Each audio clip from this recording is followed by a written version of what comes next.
Ce stage est vraiment exceptionnel parce qu'on a l'occasion pour la première fois en Belgique de fabriquer soi-même du parchemin.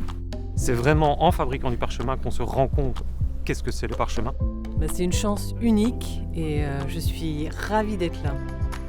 Expérience unique. Non, vraiment, en un mot, je ne sais pas dire. C'est plus physique que ça n'en a l'air. On peut vraiment plonger dans la matière. Et on se rend compte ici, on est vraiment dans une expérience de connaissances concrètes.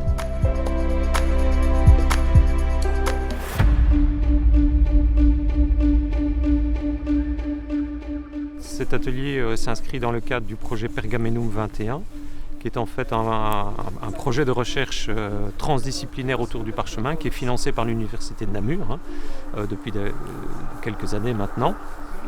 Et plus concrètement aussi, il fait suite à la conférence que nous avons organisée fin novembre 2019, qui s'appelait La physique du parchemin. Comme c'est un projet transdisciplinaire, il est clair que ce que ça nous apporte dépend de l'interaction qu'on a avec nos collègues, donc ça c'est vraiment important.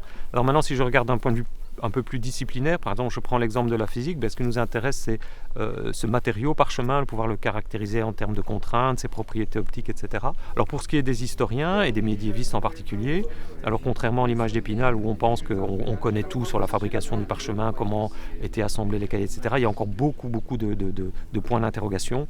Et donc là, ça leur permet de mieux comprendre comment finalement on construisait un livre, comment on sélectionnait les pots sur base de quels critères, etc. Donc voilà un peu pour ce que apporte ce projet aux physiciens, aux historiens, et on peut décliner la même chose du point de vue de la chimie, du point de vue de la biologie, etc.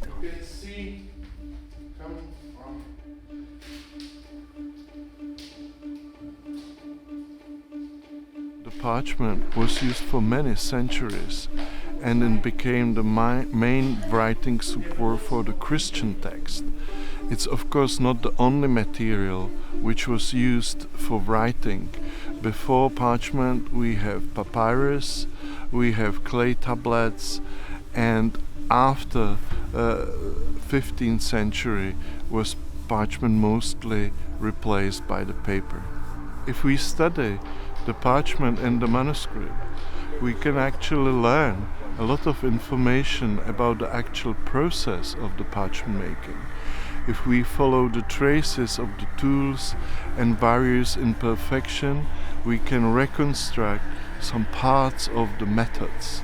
That's the one point. The other thing is, of course, we can study the animals and find out what was the primary material for parchment, which of course change in different historical periods, but also in different regions of Europe.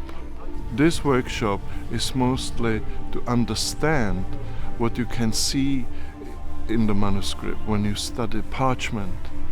But the best way how to learn it, that you make your own parchment and you see all your mistakes and various defects which you cause during the production, and then of course you can observe them in the manuscripts, as well as you can observe various animal parts, and that's the best way to do it by your own hands.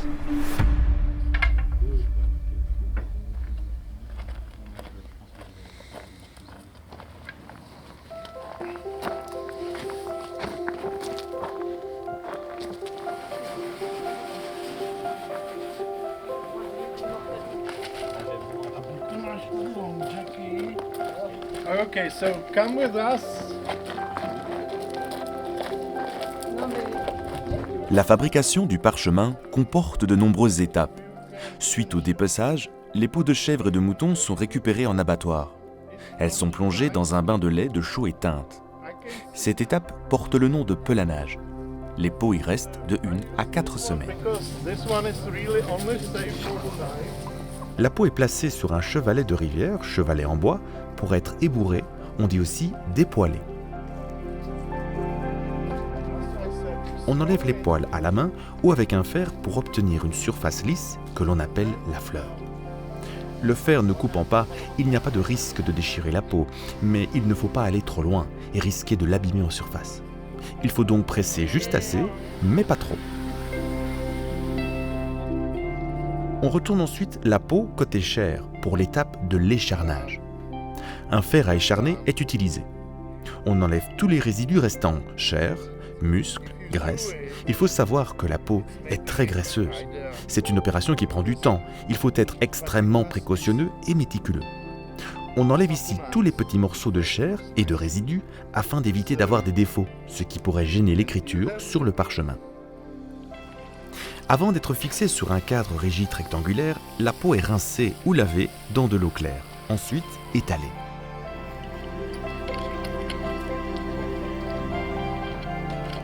Elle doit être bien centrée avant d'être mise sous tension. Pour cela, on utilise des cailloux lisses de la taille d'une bille. Ils sont placés du côté chair et en quelque sorte emprisonnés en réalisant un nœud coulant avec une cordelette. And then really make sure. If you make them nice and tight. Now you're doing well, both. L'idéal est d'étirer la peau d'abord sur les axes nord, sud, est, ouest et ensuite sur les 4 angles pour qu'elle soit étirée de manière homogène et prenne la forme la plus plate possible. La tension des cordes doit être assez forte. Il faut penser au futur parchemin.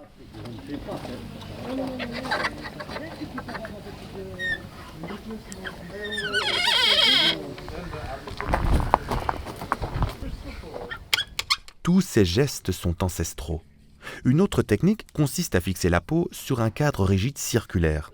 Elle est similaire à celle du cadre rigide rectangulaire, mais la mise sous tension se fait en tournant plusieurs fois la corde autour du cerceau. Les différents tours se chevauchent afin que la corde puisse s'auto-bloquer en quelque sorte.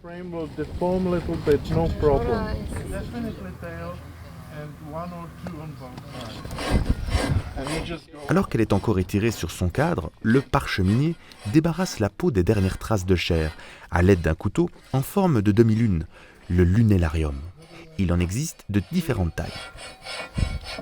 Cette technique est réalisée lorsque la peau est toujours très humide. Si la température ambiante est trop élevée, il est nécessaire d'arroser régulièrement ou de réhumidifier afin que la peau ne sèche pas. On répand ensuite de la craie, appelée le groison. La craie va blanchir la peau, l'opacifier, la dégraisser, réguler aussi l'humidité et permettre un séchage progressif. Le groison va limiter la porosité du parchemin, empêcher en quelque sorte l'effet buvard du support. Avant son séchage définitif, la peau sera minutieusement nettoyée et intensément retendue. La tension doit absolument être bien répartie et constante de façon à obtenir un parchemin de qualité. Pour le ponçage, on utilise un fer à raturer. Différents types de fer plus ou moins grands existent. De nouveau, cette opération exige beaucoup de rigueur, de temps et de patience. Une grande précision est aussi requise afin de ne pas endommager la peau.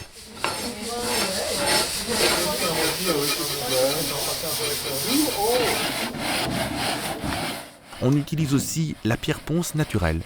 Le ponçage est aussi très important. Il va donner à la peau un aspect de coquille d'œuf.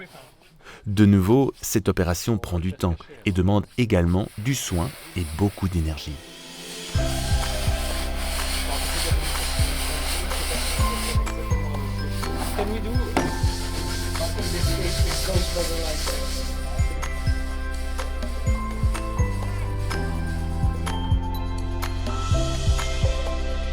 La peau restée très tendue est découpée délicatement au cutter ou avec une lame très tranchante, en suivant le plus possible les bords. Après un long travail précis, méticuleux, où la patience est indispensable, on obtient un parchemin extrêmement fin avec une surface plane. Et dire que les plus vieux ont plus de 2000 ans et qu'ils restent malgré tout les supports d'écriture les mieux préservés que l'on ait connus jusqu'ici.